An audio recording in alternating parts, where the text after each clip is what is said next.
How salty would you be as an American if China bought a couple of beloved American brands and then start doing and building cars that Americans can't even build? You'd be pissed, right?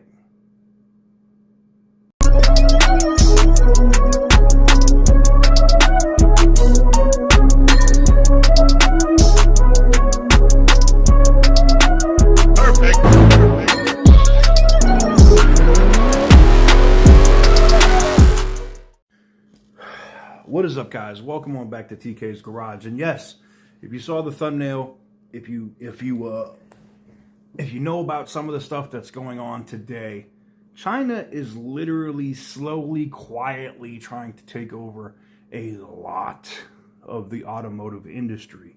They're buying up shit left and right. And China has made several formal offers to General Motors for Buick. But General Motors didn't want to play ball. Now, if you didn't know this, Buick is the top, if not one of the maybe top two brands that sell cars in China. Buick is a huge thing there. Huge. Right? And China has wanted it for a long time. Now China's getting their legs, they're doing their thing. And it's funny because, Stellantis invests over there too. They've invested into a couple of different brands there as kind of a hedge from getting their ass kicked, which is happening anyway. But I digress. GM does have a product called Pontiac and has a brand named Pontiac that has not been around for a minute. What is it, 15 years? Something like that? It's been a while, right? It's been a long time since you've been able to get a Pontiac. But what if I told you, as I get into my Butter the Insider voice, but what if I told you that China could be interested in Pontiac, the brand?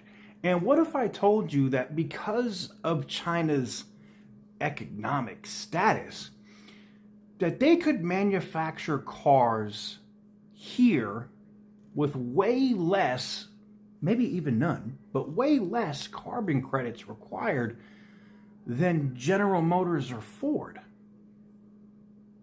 That would suck, right? Wouldn't that piss you off? I'm sure it'll piss off Toyota because they didn't want to get rid of the V8 in their Tundras, and they're having problems with their six-cylinder. I can guarantee you to piss off anybody else that was making great V8s and had to cut them off. Now, I think no matter what, even with the carbon credits and the like, that Carlos at Stellantis would have screwed up the brands at FCA anyway. I mean, it is what it is. I mean, you can see what's going on over there now, and it's a friggin' disaster. But I digress. In fact, China is making a bid for multiple American brands. And here's the thing. This is not just public business information. This is stuff that the United States government is actively worried about. And it's funny because the current administration in the White House right now would do nothing to stop a Chinese conglomerate called American Motors. If you think that's hilarious. A Chinese-owned company called American Motors that could immediately, right now, in the next 18 months, start manufacturing V8 supercharged cars like Americans used to build. 700 horsepower cars, and not be able to keep them on their lots. And Americans, unfortunately, I had to be honest here, a lot of people, they're not going to look to see that American Motors, or whatever they call it. I'm saying it facetiously because it's funny. It's like the places where you buy that sell American flags and they're made in the USA, and USA is an economic district, a street, a 4-block district that they call USA in China. I have some personal experience here because, one, I speak the language. I've spent a lot of time in the economic zone there in China. And I have friends that have defected here over the years from the government in China that run multi-million-dollar businesses here now in America. And I can tell you this, China's going to buy some American brands, and we're not going to like it. Now, what's funny is, I'm wondering, I don't want to say this is on purpose, but, you know, it's one thing if GM sells Buick to China, that would make sense because of how big Buick is there.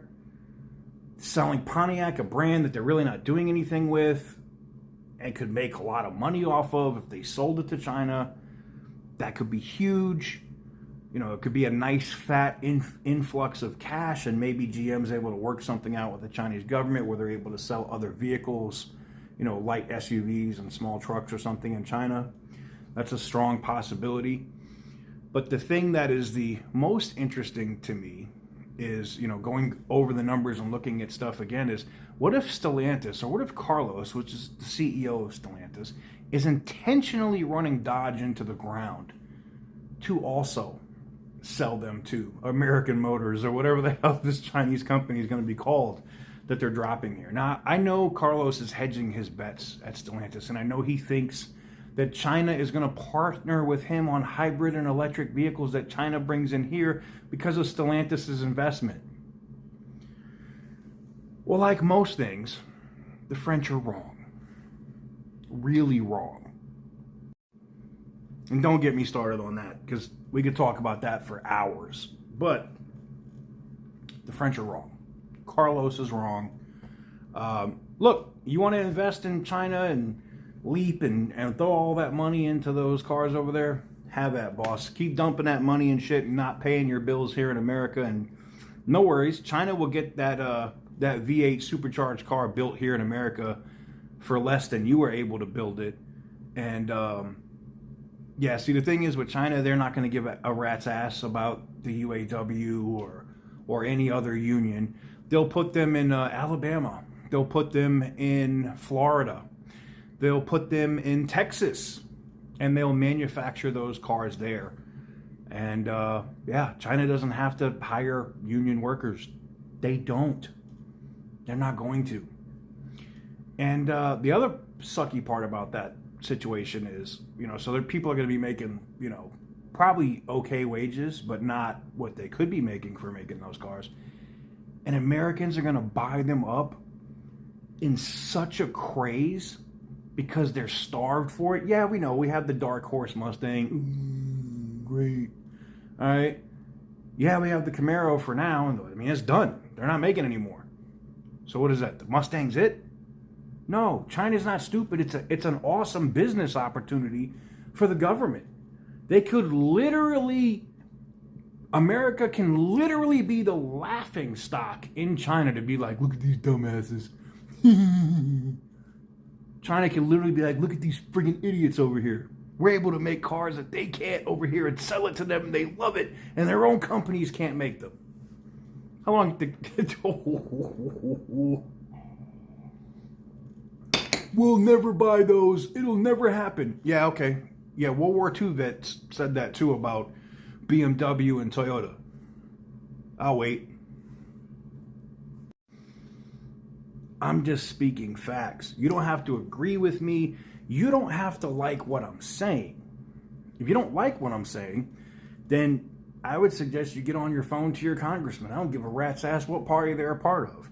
And you need to make sure that that shit doesn't happen. Because I can tell you right now, China sees an opportunity. And I'm speaking as not just somebody that's in the car scene and has those connections at different places.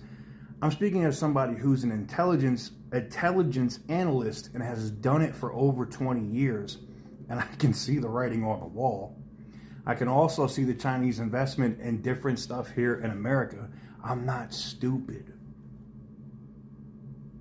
you're going to see big V8 cars made by China. They might even be on some hybrid shit. Who knows? Maybe they come out with a Pontiac Trans Am, or God forbid, a Grand National. A Buick Grand National made by China with a big giant ass, maybe 7.4 liter V8, supercharged with a hybrid battery. Car would weigh crazy, but it would blow the doors off a Demon 170. If you don't think some of the most influential people in automotive muscle cars and stuff now are leaving other companies, and I'm talking about Ford and Stellantis, and BMW, and people are leaving those companies and other auto groups, if you don't think that there's something afoot in the background and that something else isn't about to be created to fill that massive void that is here, that could easily be filled like this, you're stupid. Because it's going to happen. And just come back here and comment in the comment section, because I told you so.